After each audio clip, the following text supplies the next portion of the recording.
Bismillahirrahmanirrahim. Assalamu alaikum 6th class. Let's start your today's social studies lecture. We were doing chapter number 7 and we have discussed it some topics and also done the question answers. Today we are going to discuss page number 34 and 35, and after these two pages, after discussion and reading, I'll do some short questions for you, and you have to do those questions on your notebooks. So we are doing the reading first and we are doing the discussion. Livestock. Animals and poultry are an important part of agriculture in Pakistan. Buffaloes and oxen are generally used in the countryside for pulling carts and plows. प्लोज होते हैं हल, carts होते हैं छकड़े, रेड़ियाँ। छकड़े और हल चलाने के लिए भैंसें और बैल इस्तेमाल होते हैं। They provide the power for Persian wheel. राहट चलाने के लिए भी जानवर ही इस्तेमाल किए जाते हैं। राहट व्हील इरिगेशन जो होती है, राहट चला के, पर्शियन व्हील इरिगेशन है राहट चला के जो फसलों को पानी दिया जाता है, तो राहट भी जानवर चलाते हैं। They thresh the grain by treading on it.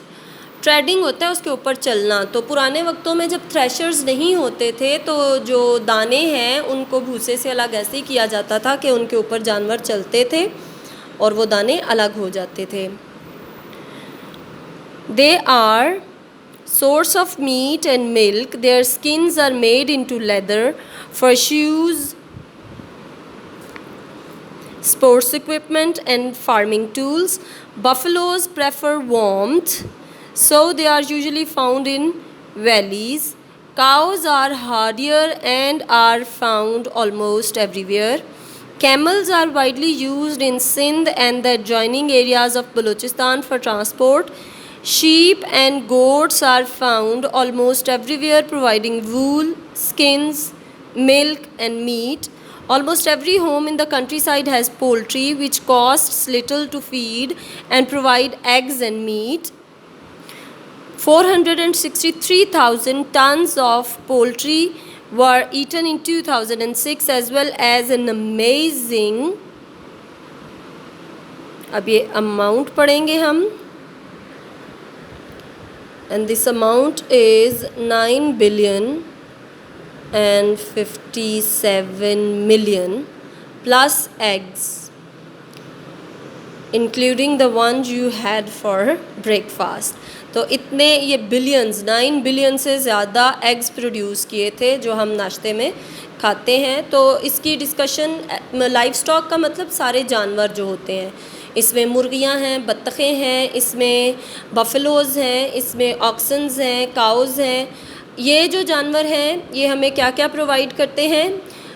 Poultry हमें प्रोवाइड करती है eggs and meat. Buffaloes, oxens and camels ये ना सिर्फ बीस्ट ऑफ बर्डन हैं, but they also pull the ploughs and carts, यानी ये छकड़े भी चलाते हैं, हल भी चलाते हैं और वज़न उठाने के बारबरदारी के जानवर भी हैं ये।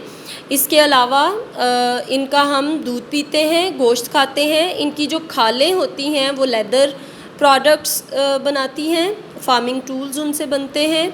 इसी तरह शीप एंड गोट जो हैं ये वूल प्रोवाइड करते हैं, इनकी स्किन, चमड़ा जो है वो लेदर बनता है और इनके गोश्त और दूध हम पीते हैं। इसी तरह चिकन जो है उसके एग्स ठीक ठाक तादाद में ना सिर्फ खाए जाते हैं बल्कि उनके और भी बहुत सारी प्रोडक्ट्स में इस्तेमालात होते हैं। बेकरी की बेक्ड गुड्स में वो इस्तेमाल होते हैं।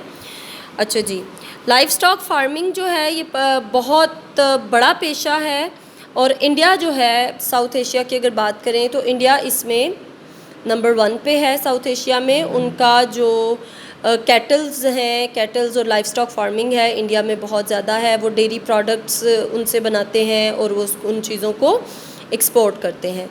कोऑपरेटिव डेयरी फार्मिंग भी है इंडिया में, इस चीज़ को भी इनकरेज किया जाता है। और बीस्ट ऑफ बर्डन जो हैं यानी कि बारबरदारी के जानवर, एग्रीकल्चर के जानवर जो छोटे फार्म्स पे काम करते हैं, वो भी इंडिया में काफ़ी तादाद में हैं। इसी तरह नेपाल और भूटान में माउंटेन गोट्स और शीप जो हैं वो ज़्यादातर पाली जाती हैं क्योंकि वो हैं ही पहाड़ी इलाके। इसके अलावा बांग्लादेश में कैटल जो हैं वो उनको ब्रीड किया जाता है फार्म के लिए भी, और उनको कार्ट्स पुल करने के लिए, प्लो करने के लिए भी उनको यूज़ किया जाता है। उनकी मिल्क और उनके दूसरी प्रोडक्ट्स भी इस्तेमाल की जाती हैं। लाइफ स्टॉक के बाद अगला टॉपिक हमारा फ़िश का है। Fish are natural source of protein, we know that. जितने भी साउथ एशिया के कोस्टल रीजन्स हैं सारे के सारे में जो फ़िशिंग है ये बहुत बड़ी एक इंडस्ट्री के तौर पे बहुत बड़ा ऑक्यूपेशन है लोगों का। इसमें मालदीव्स के लोगों का हमें पता है कि सारे का सारा इन्हिसार ही फ़िशिंग के ऊपर है, फ़िशिंग और टूरिज़म के ऊपर उनका इन्हिसार है। इंडिया के कोस्टल एरियाज़, बांग्लादेश, श्रीलंका, पाकिस्तान के कोस्टल एरियाज़, इन सब में फ़िशिंग जो है ये बहुत बड़ा ऑक्यूपेशन है। इसकी आप रीडिंग करेंगे पेज 34 और 35 की, और इसके बाद अब मैं कुछ आपको करवाती हूँ शॉर्ट क्वेश्चंस। जी 6th class, here we come with your short questions from chapter number 7। Question number 1 है, what is the difference between cash crops and food crops.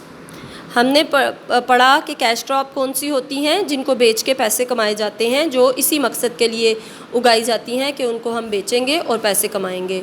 और फूड क्रॉप्स वो होती हैं जिन्हें हम खाने के मकसद से उगाते हैं, खुराक के हासिल करने के लिए उगाते हैं। तो इसकी रीडिंग हम करते हैं जी। Cash crops are such crops that are grown for the purpose to provide raw material to industry and earn profits, while food crops are grown to feed the people. Feed the people. Cotton is the cash crop and wheat is the food crop. यानी cash crop वो है जो पैसा कमाने के मकसद से उगाई जाती है, और फूड क्रॉप वो है जो खुराक हासिल करने के मकसद से उगाई जाती है। Next question is, What are the main fruits exports of Pakistan? Pakistan में कौन से फ्रूट्स हैं जो ज़्यादातर एक्सपोर्ट किए जाते हैं? Kinnow oranges and mangoes are main food exports of Pakistan. Kinnow और आम जो हैं ये पाकिस्तान की बुनियादी फ्रूट एक्सपोर्ट है। ये बेटे फूड नहीं आप इधर लिखेंगे, आप इधर फ्रूट लिखेंगे, ये बाय मिस्टेक है। Fruit exports of Pakistan. Next हमारा क्वेश्चन है, what do you know about live stock. Live stock के बारे में आप क्या जानते हैं, ये हम इसका शॉर्ट सा आंसर करेंगे। Animals and poultry are called livestock. They are important part of agriculture in Pakistan. They provide us milk, eggs and meat and wool. Some animals work on the farm. तो livestock क्या है जी, जानवर और poultry जो है ये livestock हैं। लाइव स्टॉक एग्रीकल्चर का हमारे का एक बहुत अहम हिस्सा है।